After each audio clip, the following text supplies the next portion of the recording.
The letter arrived on Tuesday morning, delivered by a rider so unwilling to be seen that he left before the door had fully opened, his horse already turned back toward the road. The housemaid, who found it wedged Something beneath is the not knocker, right here. carried it inside without a word, laid it upon the narrow hall table, and returned to her duties as though a letter with no return address and a wax seal pressed What is too this hastily nonsense? to hold its shape Read were it, nothing Duke. at all out Every of the word. ordinary. By God, it's true. Isabel I told you Merrow, it was. coming down the stairs of her aunt's modest house in the town of Fenbridge, knew the moment she saw it that something had shifted, quietly and irreversibly, in the careful, narrow life she had spent 3 years building for herself. She did not open it at once. She turned it over twice in her hands, studying the seal, a crest she recognized, though she wished, in that instant, that she did not. Before finally breaking the wax and unfolding a single page written in a hand she had not seen in over a decade. By the time she finished reading, the tea her aunt had poured for her sat forgotten and cold upon the table, and Isabel understood that she would, within the fortnight, be standing once again upon the grounds of Thornfield Park, the very estate she had sworn, as a girl of 15, she would never willingly return to. Before Isabel's story truly begins, if you love losing yourself in old English estates, hidden letters, and women who are underestimated until they simply cannot be ignored any longer, this is exactly the kind of channel you'll want to stay for. Subscribe now, so the next story finds you the moment it's ready. And while Isabel is still sitting with that letter in her hands, tell me in the comments below, where in the world are you watching from tonight? I read every single one. Now back to Thornfield. The letter came from the Duke of Thornfield's own solicitor, though its language carried, beneath the formal courtesies, something considerably colder than mere business. It informed Miss Merrow that His Grace wished to offer her the tenancy of a small gatehouse property at the estate's eastern boundary, modest lodgings, it noted, adjoining the old stone bridge that had once carried travellers across the River Thorn before its collapse some years before, now impassable and long abandoned by any but the most desperate or foolish traveller willing to risk the longer, more treacherous ford instead. It was, on its surface, an act of quiet charity. A distant relation, however distant, offered shelter and modest income in exchange for keeping the gatehouse and grounds in some minimal order. But Isabel understood, reading between the letter's careful phrases, precisely what such an offer truly meant. The gatehouse sat at the furthest, least visited corner of a vast estate, beside a bridge no one crossed and a road few travellers bothered to take. It was not an invitation, it was a place to disappear. She was not surprised, exactly, that the Duke wished her out of sight. She had understood, since the age of 15, precisely how little her presence was wanted among the family, whose name she shared only through the accident of a mother's unfortunate birth. What surprised her, reading the letter a second time by the grey morning light, was that he had troubled himself to offer anything at all, rather than simply continuing to pretend, as he had for the better part of a decade, that she did not exist. To understand why a modest offer of shelter could carry such weight for a woman of only 23, one must first understand what Isabel Merrow had already survived by the time that letter reached her. She had been born the daughter of Thornfield's second son, a man who had married, against his family's considerable disapproval, a woman of no particular fortune or connection, and who had died young enough that Isabel retained only fragments of memory of him, the sound of his laugh, the particular way he had once lifted her onto his shoulders to see over a garden wall, nothing substantial enough to build a true understanding of the father whose family had never fully forgiven either of them for existing.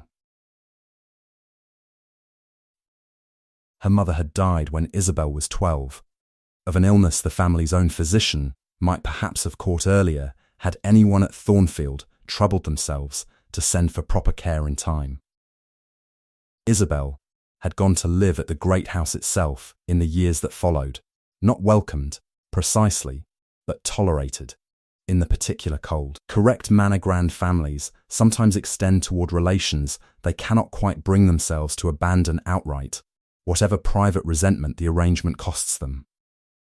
She had been 15 when the humiliation that finally drove her from Thornfield occurred, a matter she had come to understand only much later, considerably more complicated than the simple story she had been told at the time. She had been accused, before the assembled household, of a theft she had not committed, a small but valuable brooch, belonging to the Duke's own mother, discovered missing from the old Duchess's rooms and, within days, somehow discovered again among Isabel's own modest belongings. She had denied it with every ounce of conviction a 15-year-old girl could summon, and she had been believed by no one who mattered. The old Duchess, cold and unforgiving even in her final years, had insisted Isabel be sent away entirely rather than continue under the family's roof, and the current Duke's own father, himself still master of Thornfield in those years, had not troubled himself to question the accusation any further than the old woman's certainty required. Isabel had gone to live with her mother's sister in Fenbridge, 3 counties distant, carrying nothing but a small trunk and a reputation she had spent 8 years since trying, quietly and without much success, to outrun. She had built, in her aunt's modest household, a narrow but honest life, assisting with the household accounts, teaching a handful of local children their letters for whatever small fee their families could spare, the particular economy of a woman determined to ask for nothing she had not properly earned. She had told herself, more times than she could count, that Thornfield belonged entirely to her past, that whatever the family believed of her mattered nothing at all, beside the quiet, respectable life she had built without their assistance. She understood now, reading the solicitor's letter for a 3rd time, that she had never quite believed her own reassurances at all. She did not yet understand that the very family which had cast her out in disgrace was about to hand her a ruin they expected her to quietly accept and disappear into, and that the crumbling bridge attached to that ruin would become, within a single season, the very thing that finally proved every accusation against her false. The journey to Thornfield took the better part of 2 days, and Isabel spent much of it composing and abandoning, in equal measure, the various speeches she imagined herself delivering to whichever member of the family finally received her. She arrived, in the end, saying almost nothing at all, ushered not to the great house itself, but directly to the small, weathered gatehouse at the estate's furthest boundary, where an elderly steward named Mr. Price awaited her with an expression that suggested he found the entire arrangement as puzzling as she did. "His Grace sends his regrets that he could not receive you personally," Price said, though his tone carried little conviction that any genuine regret existed on the Duke's part. "He asks only that you keep the gatehouse in reasonable order and that you make no particular effort to trouble the household at the main house regarding matters that do not concern you." "And the bridge?" Isabel asked, glancing toward the collapsed stone structure visible beyond the gatehouse's small garden, its central span fallen entirely into the river below, weeds and moss claiming what remained of its ancient arches. "Fallen these past 6 years, miss. Cost more to repair than His Grace has ever judged it worth, given how few travellers this road sees now that the main crossing further south serves most purposes well enough. I shouldn't trouble yourself over it, if I were you. No one else has." Isabel studied the ruined bridge for a long moment, understanding, with a clarity that surprised her, precisely why it had been chosen for her exile. It was not merely distant from the house, it was a symbol, whether the Duke had intended it consciously or not, of exactly the kind of quiet, permanent neglect he wished to extend toward her.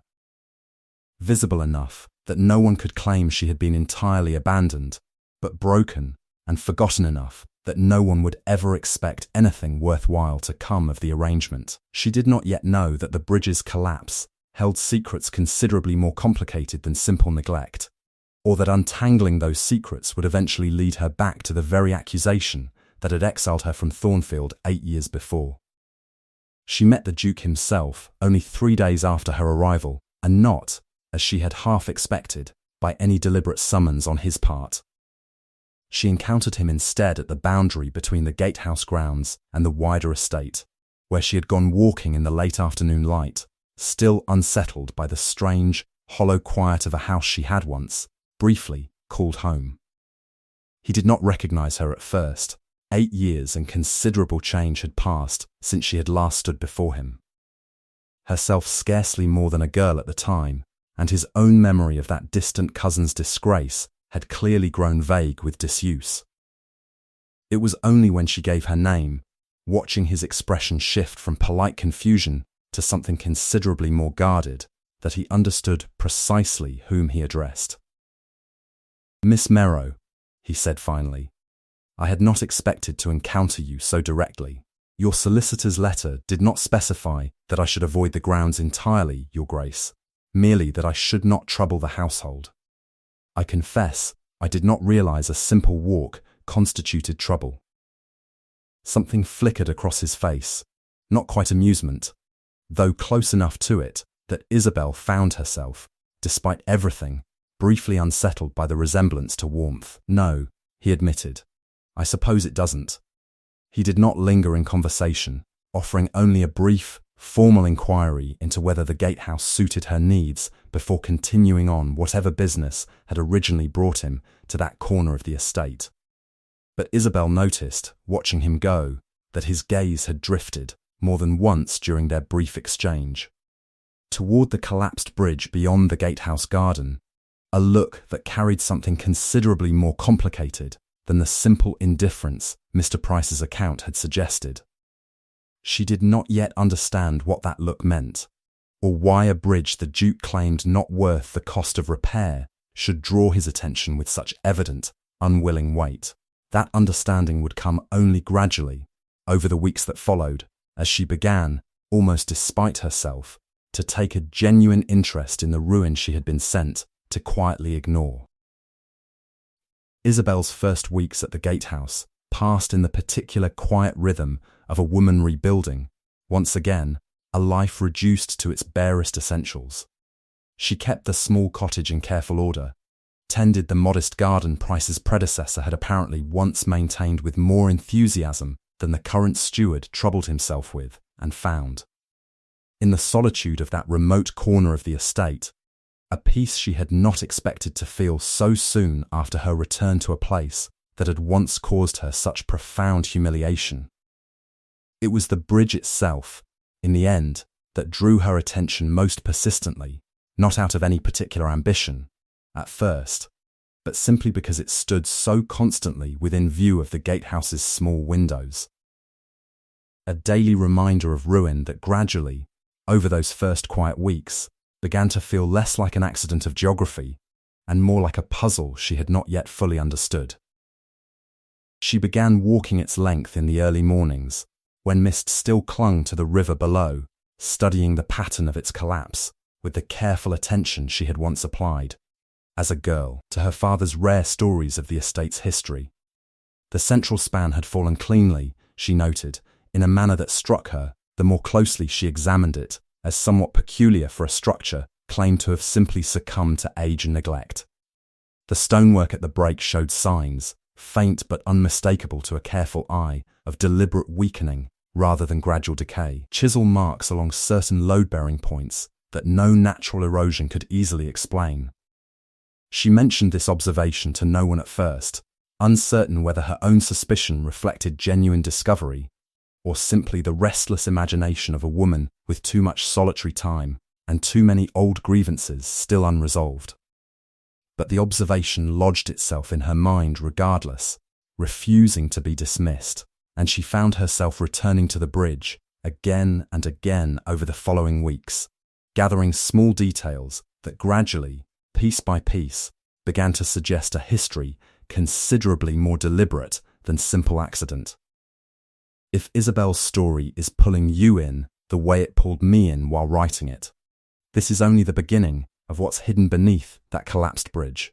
Make sure you're subscribed, because what she uncovers next connects directly back to the very accusation that exiled her from Thornfield 8 years ago. And I still want to hear from you. Drop your city or country in the comments below. I love watching this map fill up, with all of you listening from around the world. The first true clue arrived not from the bridge itself, but from an elderly woman named Mrs. Tillett, who kept a small cottage near the ruined crossing, and who had lived, by her own account, within sight of that bridge for the better part of 60 years. Fell strange, that bridge did, Mrs. Tillett said one afternoon, when Isabel had stopped to exchange the particular quiet courtesies neighbours extend in remote corners of large estates. I remember the night well enough, though I was younger then and thought little of it beyond the noise. Autumn storm, they said, weakened the old stonework, past bearing, that I recall, clear as anything, seeing lantern light along the bridge itself the evening before its collapse, men working at something in the dark, though I couldn't rightly say what, and no one ever spoke of repairs being carried out that night, before or since. Do you remember who the men were, Mrs. Tillett? The old woman considered the question with the particular slowness of memory reaching far back into years grown thin. Estate men, I always assumed, though I couldn't swear to faces at that distance and hour. There was talk, for a time, that the old Duke himself, the current one's father, that would be, had ordered the bridge weakened deliberately, though I never understood why anyone would trouble themselves to ruin a perfectly serviceable crossing. The talk died down soon enough, the way such things do, and I confess I'd nearly forgotten it myself until you asked. Isabel thanked Mrs. Tillett and continued her walk with her mind considerably more unsettled than before. A bridge deliberately weakened, on the very estate where she had once been falsely accused of theft. In the years surrounding what she now understood, with growing unease, might not have been entirely separate incidents after all. She did not yet see the full shape of the connection. But she understood, with the particular clarity that comes from patient, careful observation, that Thornfield's quiet corners held considerably more secrets than the great house's polished public rooms had ever troubled themselves to reveal. It was in the gatehouse itself, some weeks later, that Isabel found the discovery that finally began to connect the bridge's suspicious collapse to her own long-buried disgrace. She had been clearing a small, disused storage room at the cottage's rear, unused, by all appearances, for years beyond counting, when she discovered, tucked behind a loose panel in the room's old wooden wall, a small collection of papers that had clearly been hidden there deliberately and left undisturbed since. They belonged, she understood almost immediately from the careful, familiar handwriting, to the gatehouse's previous occupant, a woman named Sarah Loft, who had served, Isabel gathered from the papers themselves, as companion to the old Duchess during the very years surrounding Isabel's own disgrace and exile. The papers were not a formal journal, but a series of private notes, seemingly written for no audience beyond the author's own troubled conscience. They described, in increasingly anxious detail, a growing suspicion that the old Duchess's missing brooch, the very item whose disappearance had condemned Isabel 8 years before, had never truly been stolen at all, but had instead been deliberately planted among Isabel's belongings by someone within the household determined to see the young girl removed from Thornfield entirely. I do not know who bears the true blame, one entry read, in handwriting grown visibly unsteady with the weight of what it described, though I have my suspicions I dare not commit fully to paper, even here, where I trust no eyes but my own will ever fall upon these words. The girl wept most piteously, protesting her innocence with a conviction I confess troubled me greatly at the time, though I said nothing, coward that I was, fearing what speaking against the old Duchess's certainty might cost my own modest position in this household. Isabel read that entry 3 times before she trusted herself to fully understand its weight. She had not imagined her own innocence, all those years of quiet, private certainty against a household's collective condemnation. Someone at Thornfield had deliberately engineered her disgrace, for reasons the old companion's guilty notes did not yet fully explain. She did not yet understand what connection, if any, existed between her own false accusation and the bridge's suspicious collapse, both occurring within the same troubled years of Thornfield's history. That connection, she suspected, lay buried somewhere deeper still in the estate's guarded past. The connection revealed itself gradually, over the following weeks, through a combination of careful observation and the reluctant, piecemeal cooperation of servants who had, Isabel came to understand, spent years maintaining a careful silence about matters they privately found deeply troubling. It was Mr. Price himself, growing gradually more sympathetic to Isabel's quiet, persistent questions, who finally offered the piece that connected every earlier thread. He confided, one grey afternoon, as they walked the boundary near the ruined bridge, that the current Duke's own father had harboured, in his final years, a growing and increasingly desperate fear that Isabel's own father, his younger brother, had left behind, before his early death. Documentation proving an inheritance claim considerably stronger than the family had ever publicly acknowledged. There was talk, among the older servants when I first came to this position, that your father held papers proving Thornfield's succession ought properly to have passed differently than it did, some old entailment matter. Complicated enough that I confess I never fully understood the particulars myself. The old Duke feared, I believe, that such papers might one day surface and unsettle his own son's inheritance. And the bridge? Price's expression grew carefully guarded. The bridge crossed toward the old parish records office, Miss, in the village 3 miles distant, where such entailment papers would have been formally recorded and preserved. I cannot say with certainty that its collapse was connected to your father's claim, but I confess the timing has always struck me as considerably more convenient than simple accident usually allows. Isabel understood, in that moment, the full shape of what had happened to her 8 years before. She had not been exiled from Thornfield merely out of simple family coldness or dislike. She had been deliberately, calculatedly removed, her reputation destroyed through a planted accusation, precisely because her continued presence at Thornfield and her father's buried claim threatened an inheritance the old Duke had determined, by whatever means necessary, to protect for his own son. The bridge's collapse, she now understood, had likely served the same desperate purpose, severing, however temporarily, the most direct route to records that might have proven her father's claim, buying the old Duke time to ensure whatever documentation existed was quietly, permanently suppressed before anyone thought to seek it out. Before we see what Isabel does with this discovery, I need to ask you again, if you haven't subscribed yet, now is the moment, because what happens next is the reason this story exists at all. And for those of you who've already told me where you're watching from, thank you. For anyone who hasn't yet, the comments are still open, and I truly do read every single one. Isabel brought her discoveries to the current Duke with considerably more caution than her earlier certainty might have suggested, understanding that whatever role his own father had played in her disgrace, the current Duke himself had inherited a position built, at least in part, upon a foundation of deliberate deception he might not have personally constructed, but had certainly, comfortably, benefited from ever since. She laid before him, in the same small study where he had once offered her only the barest formal courtesy, Sarah Loft's guilty private notes, Mrs. Tillet's account of lantern light along the bridge the night before its collapse, and Mr. Price's careful, reluctant testimony regarding her father's suppressed inheritance claim. He read through each piece in silence, his expression growing increasingly troubled, until finally he set the papers down and looked at her with something that might, in a less guarded man, have been genuine distress.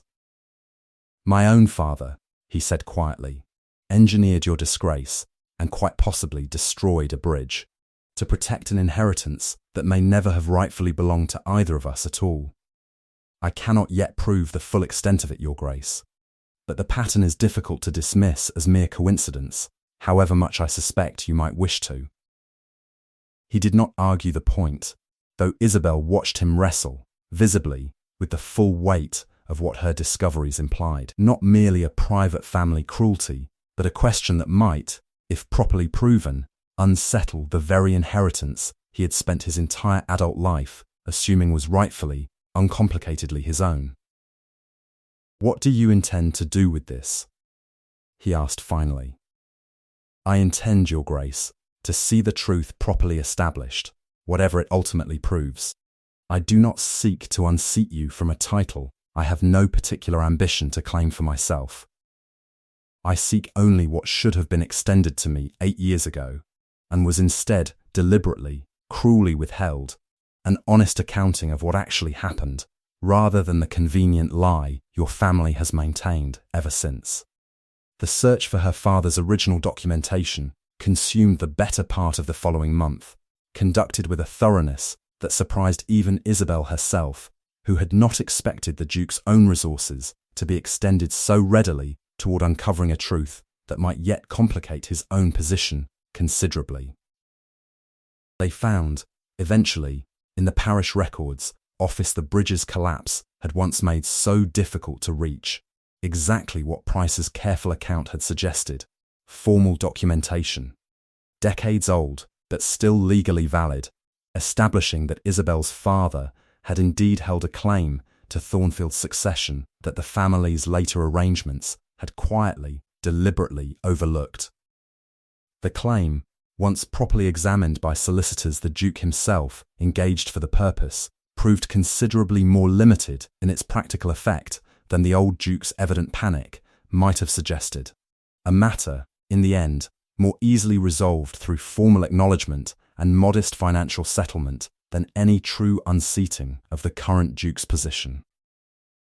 But the acknowledgement itself mattered enormously to Isabel, in ways she had not fully anticipated until the solicitor's formal letter finally arrived, confirming in careful legal language what she had known, privately and without proof, for the better part of 8 years, that she had been wronged, deliberately and calculatedly, by a family determined to protect its own comfortable fiction at whatever cost her own reputation required. What followed the truth's full establishment was not a dramatic public reckoning, but something slower and in its own quiet way, considerably more meaningful. The Duke saw to it that Isabel's name was formally, properly cleared among the county's solicitors and record keepers. The old theft accusation officially struck from whatever informal record had followed her these 8 years. He offered, too, a settlement considerably beyond what the modest legal claim alone required, in acknowledgement of what his own father's deception had cost her. Isabel accepted only what fairness genuinely demanded, declining the more generous portions of his offer with a quiet firmness that seemed, if anything, to increase rather than diminish the Duke's evident respect for her. What she asked for instead, when he pressed her to name some further recompense, was considerably simpler and considerably more meaningful to the life she had begun. Almost without noticing, to build for herself at Thornfield's quiet eastern boundary. She asked that the bridge be properly restored. The restoration began that same autumn, funded generously from the estate's own resources and directed, at Isabel's insistence, according to plans that would ensure the crossing served the surrounding villages properly for generations to come, rather than simply patching over whatever damage the original sabotage had caused. She worked alongside the estate's masons and engineers with a genuine growing interest in the project's progress, understanding, as the new stonework gradually rose to replace what deliberate cruelty had once destroyed, that she was rebuilding considerably more than a simple river crossing. Mrs. Tillett, who had first offered the crucial memory of lantern light along the doomed bridge, lived nearby enough to watch the restoration's progress from her own cottage window, and she took evident, quiet satisfaction in seeing the crossing finally repaired after so many years of neglect. "I always thought it a shame," she told Isabel, watching the new central span slowly take shape above the river, seeing good stonework left to ruin over whatever old grievance caused it. Glad I am to see it mended, whatever the true story behind its falling. By the time winter's first frost arrived, the bridge stood whole again for the first time in 6 years, solid, properly engineered, considerably sturdier than the original structure, whatever deliberate weakness had once compromised it. Isabel stood at its centre on the morning of its formal reopening, watching the first travellers in years cross the River Thorn without the long, difficult detour the ford had required, and felt something settle within her that she had not expected to feel so completely. Not merely vindication, though vindication mattered considerably, but the particular satisfaction of having built something genuinely useful from ground everyone else had long since abandoned as hopeless. Word of the restored bridge travelled through the surrounding villages with the particular speed reserved for genuinely useful news.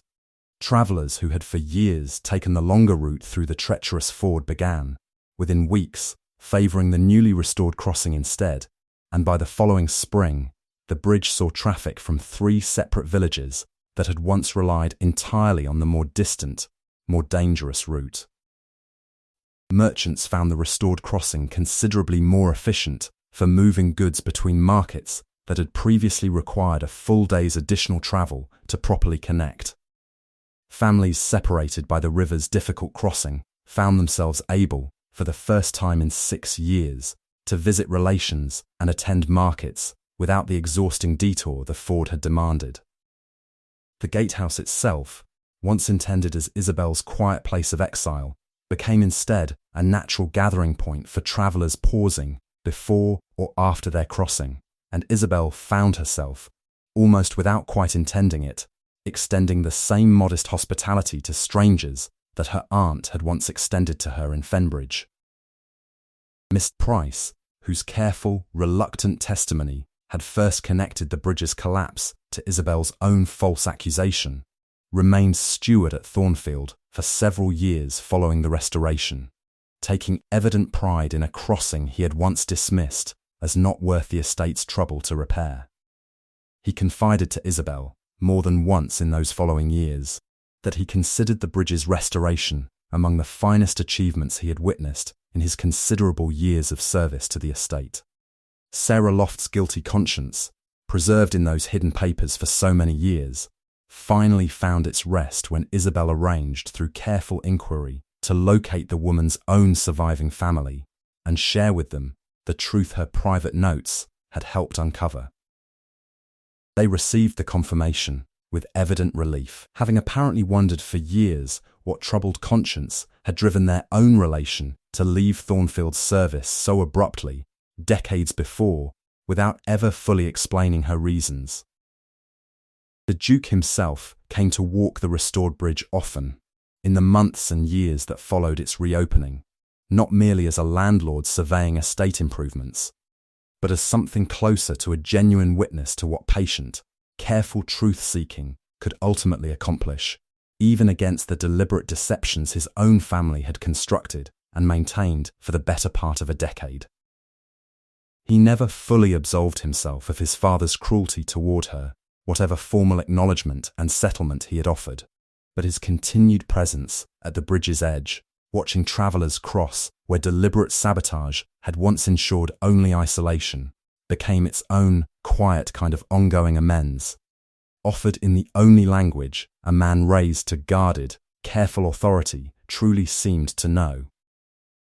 Isabel Merrow never forgot the letter that arrived on a Tuesday morning, offering her a ruin she was meant to quietly accept and disappear into. She came, in time, to think of that letter not as the final confirmation of her family's rejection, but as the beginning of the only true justice she had ever truly been owed.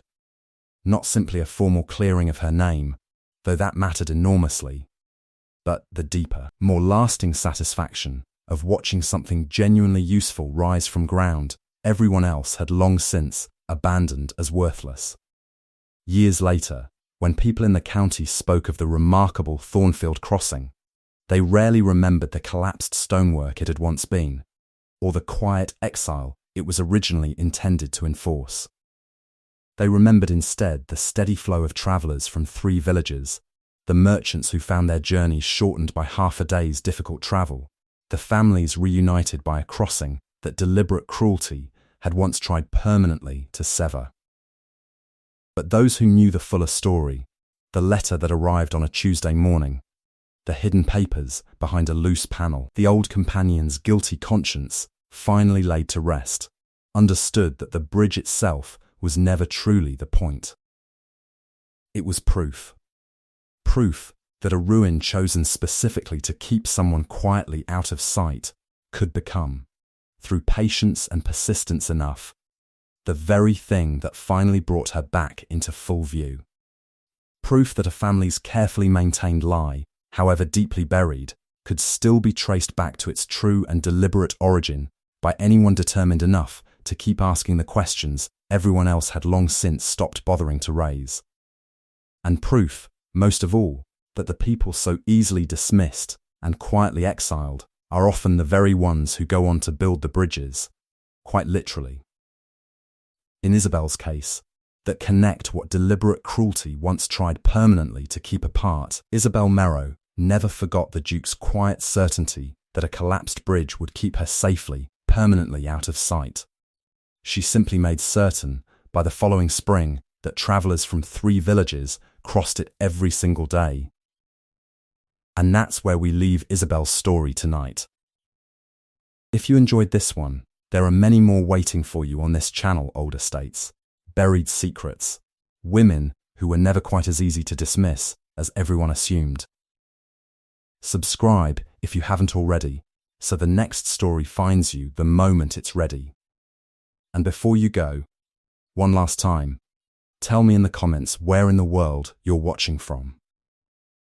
Thank you for spending this evening at Thornfield with me. I'll see you in the next one.